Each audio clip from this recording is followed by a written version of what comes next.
A fé. Hebreus 11, de 1 a 40. O fato essencial da existência é que esta confiança em Deus está na fé e é o alicerce sólido que sustenta coisas que façam a vida digna de ser vivida. É pela fé que lidamos com o que não podemos ver. Foi um ato de fé que distinguiu nossos antepassados, elevando-os acima da multidão. Pela fé, vemos o mundo trazido à existência pela palavra de Deus, o que foi criado e que podemos ver por meio do que não vemos. É impossível agradar a Deus a não ser pela fé. Por quê? Porque qualquer um que deseja se aproximar de Deus deve crer que Ele existe, que se preocupa o bastante para atender aos que o procuram. Foi por um ato de fé que Abel ofereceu o melhor sacrifício que o de Caim. E aí vemos que aparece a inveja, o primeiro homicídio na história da humanidade. Pela fé também, Noé construiu um barco em terra seca. E todos o chamavam de velho doido, ridicularizavam. Ora, construir um barco sem mar, sem lago. Mas ele agradou a Deus, obedeceu e tornou-se íntimo de Deus. E por um ato de fé também, Abraão disse sim ao chamado de Deus. Podemos conferir em Gênesis 12. O Eterno disse a Abraão: deixe a sua terra, sua família e a casa de teu pai, e vá para uma terra que eu mostrarei a você. Abraão tinha 75 anos de idade quando saiu de Harã. E seu pai era um artesão de ídolos. E Abraão diz ao pai: Deus falou comigo. E o pai diz: mas qual destes deuses aqui?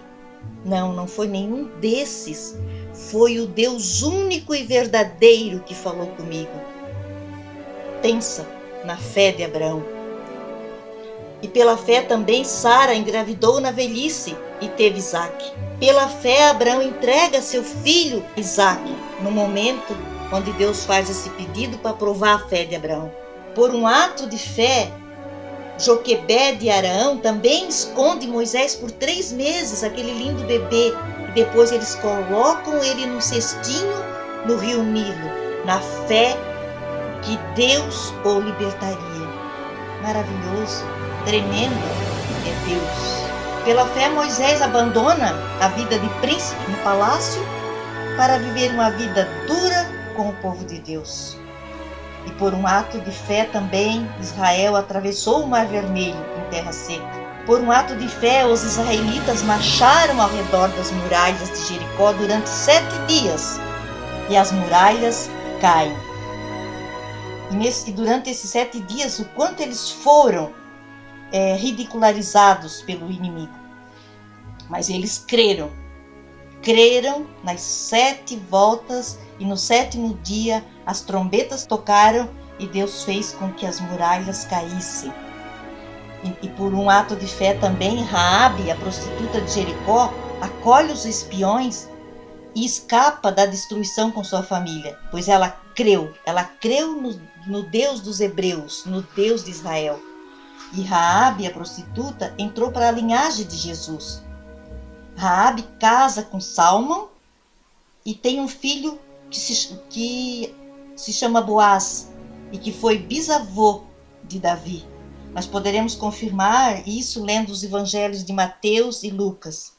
Poderíamos citar muitos e muitos, os juízes, os profetas, que mantiveram seus atos de fé. Lindo é poder olhar para todos esses guerreiros da fé que, iluminados na sua caminhada, nos deixaram esse memorial para nos encorajar e continuar lutando e andando de fé em fé. Eles enfrentaram Muitos enfrentaram a cova dos leões, incêndios, ameaças de morte, abusos, açoites, algemas, prisões, passando no deserto com privações, sem teto, sem amigos, vivendo como podiam nas periferias cruéis do mundo. Jesus, ele venceu o caminho da cruz e agora está num lugar de honra ao lado de Deus. E quando nós nos sentirmos cansados em nosso caminho da fé, nós devemos lembrar da história desses homens e mulheres de fé, de suas longas listas de privações e hostilidades que viveram, para cada um de nós reportarmos a história da fé. Nós teremos uma injeção de adrenalina na alma. Deus, ele sempre salvou seu povo pela graça mediante a fé. Precisamos olhar para a cruz, ter nossos olhos fitos em Jesus, que é o autor e consumidor da nossa fé. Que possamos lembrar sempre das palavras de ânimo de Jesus. Amém e amém.